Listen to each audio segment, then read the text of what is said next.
우리가 잠을 못 자면 몸은 무거워지고 집중이 되지 않고 초조해지기도 하며 과도한 피로감과 두통이 엄습할 뿐만이 아니라 면역 저하 등 다양한 문제가 발생합니다.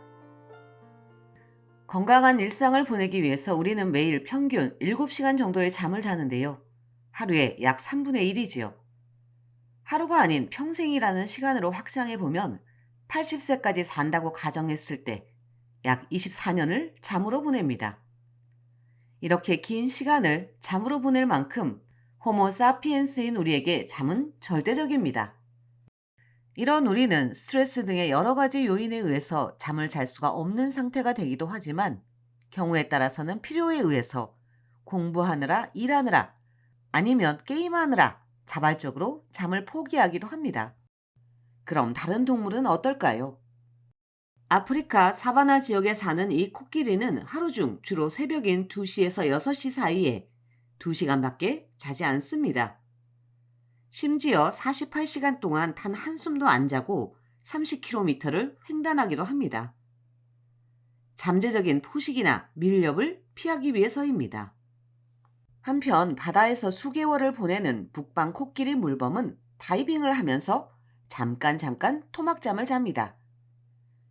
영상에서 볼 수 있는 것처럼 수심 219m에서 약 3분 내지 4분간 렘 수면 상태에 빠져 있습니다. 이 렘 수면 상태를 다 모아보면 하루에 2시간 정도입니다. 이 기간은 무려 7개월 동안이나 이어집니다. 코끼리나 물범과 같은 포유류뿐만이 아니라 장시간 비행을 하는 새들에게서도 잠을 포기하는 일은 종종 일어납니다. 지금 보는 영상은 구남새의 암컷인데요. 날개에 방수 기능이 없어서 바다에 착륙하지 못하는 얘들은 날면서 잠을 잡니다.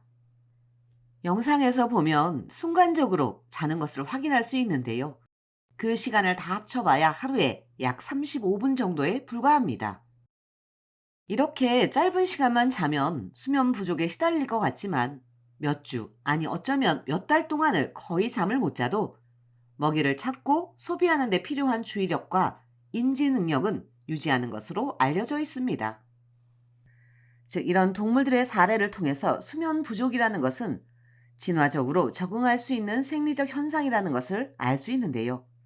모두 먹고 사느라 새끼를 키우느라 잠을 포기합니다. 그런데요, 이들과는 다른 이유로 극단적으로 잠자기를 포기하는 또 다른 동물이 있습니다. 이번 영상에서는 2024년 1월 커런트 바이올로지에 게재된 한 편의 논문을 통해 잠을 포기한 유대류에 대해서 살펴보겠습니다. 유대류 중 우리가 잘 알고 있는 동물에 캥거루가 있습니다. 이 유대류는 포유 동물이기는 하지만 태반이 불완전해서 암컷의 배 부분에 유관낭, 즉 새끼를 키우는 주머니가 있습니다. 캥거루 이외에도 주머니쥐, 주머니 두더지, 주머니 고양이 등 약 248종이 알려져 있습니다.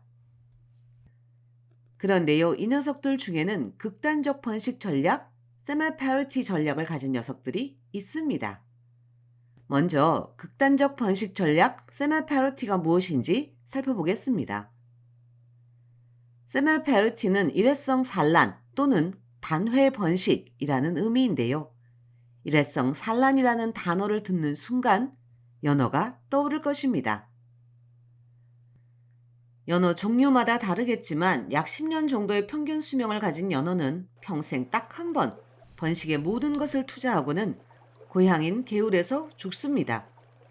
이러한 단회 번식은 연어 이외에도 양서류 중 일부 청개구리, 나비, 매미 등의 곤충 종류와 거미 등의 절지동물에서는 흔한 일입니다.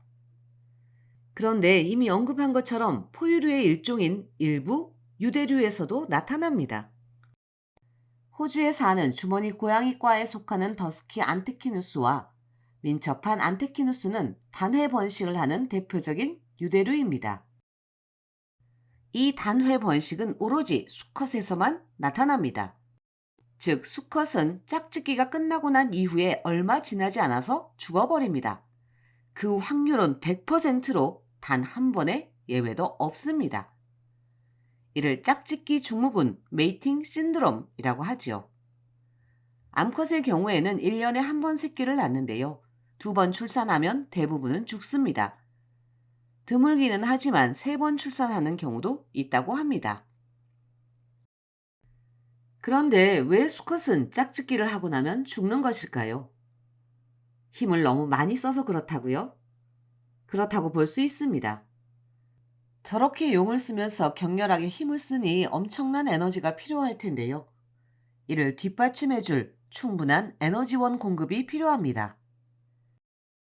그런데 짝짓기 계절은 겨울 기간에 약 2주 정도로 주변의 먹거리만으로는 이 엄청난 에너지를 감당할 수가 없습니다. 그래서 체내에 축적해 놓은 단백질을 분해해서 새로 포도당을 만들어 에너지원으로 사용합니다. 즉, 더스키 안테키누스의 스태미너 음식, 아니 영양분은 복분자도 아니고 야간분도 아닌 포도당입니다. 이 생리적인 현상을 조절하는 호르몬이 있습니다. 코르티코스테로이드입니다. 따라서 짝짓기 계절이 다가올수록 충분한 에너지원을 얻기 위해서 더 많은 코르티코스테로이드를 만들 수밖에 없습니다. 그런데요, 이 코르티코스테로이드가 단백질을 분해해서 포도당을 새로 만드는 기장만 조절한다면 이 수컷들은 죽지 않을 것입니다. 문제는 이 호르몬이 면역 기능과 염증 반응을 억제한다는 것입니다. 여러 연구 결과에 따르면 이 호르몬이 증가하는 경우 면역 기능이 현저하게 저하되어서 병원성 미생물에 감염되거나 기생충 감염으로 죽음에 이릅니다. 한마디로 감염에 의해서 죽는다는 것이지요. 진화적으로 이 목숨을 내건 짝짓기는 자손을 남기는 것으로 보상받습니다. 지금 보는 이 수컷은 호주의 겨울을 맞고 있습니다. 짝짓기 계절인 것이지요. 이미 이 녀석의 체내에는 코르티코스테로이드의 농도가 점점 높아지고 혈액 내 포도당 농도가 증가하고 있을 것입니다. 더불어 면역력이 현저히 저하되어서 기생충에도 감염되고 다른 병원성 미생물에도 감염되어 있을 것입니다. 서서히 단 한 번의 예외도 없는 죽음을 향해서 가고 있는 것이지요. 그러니 죽기 전에 무조건 짝짓기에 성공해야지만 후손을 남길 수 있습니다. 이런 상황에서 잠잘 시간이 있겠습니까? 잠자는 시간도 아까울 것입니다. 지금 보는 그래프는 짝짓기 전 그리고 짝짓기 기간과 그 이후에 더스키 안티키누스의 활동 정도를 보여주고 있습니다. 암컷의 경우는 짝짓기 전후 활동성에 큰 차이가 없지만 수컷은 엄청난 활동성의 차이를 보여주고 있습니다. 이 활동성의 증가가 잠자는 것을 포기하면서까지 일어나는지를 확인해 보려면 밤 활동성이 어느 정도 변하는지를 조사해야 할 것입니다. 그래서 확인해 봤습니다. 연한 연두색으로 표시한 부분이 짝짓기 전 기간의 하루를 기준으로 한 활동성입니다. 짝짓기 전에도 낮보다는 밤 12시 사이에서 새벽 1시 사이에 활동성이 가장 크고 한낮에 활동성이 가장 낮습니다. 그런데요, 짝짓기 기간이 되면 낮의 활동성은 그 전과 별반 달라지지 않습니다. 하지만 밤의 활동성은 60%가량이나 증가한 것을 볼 수 있습니다. 한편 암컷은 짝짓기 전후에 활동성 차이가 거의 없다는 것을 볼 수 있습니다. 즉, 수컷 더스키 안티키누스는 자신의 죽음을 자손으로 보상받기 위해서 잠자는 것도 포기한 채 죽어라고 암컷을 찾아다닌다는 것을 확인할 수 있습니다. 또한 이 연구진은 실험실에서 쥐를 키우는 경우 만성적 수면 부족은 죽음으로 이어진다고 언급하면서 이 죽음의 짝짓기의 생리적 원인이 코르티코스테로이드 증가에 의한 감염이긴 하지만 거기에 수면 부족 또한 분명한 기여를 한다고 언급하고 있습니다.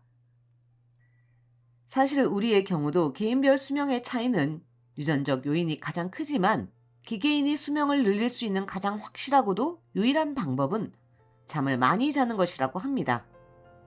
그러니 건강하게 오래오래 살려면 잠자기에 진심이어야 할 것입니다. 지금까지 불량엄마 과학수다 세상에 이런 일이 편 왜 동물들은 잠을 포기할까? 이었습니다.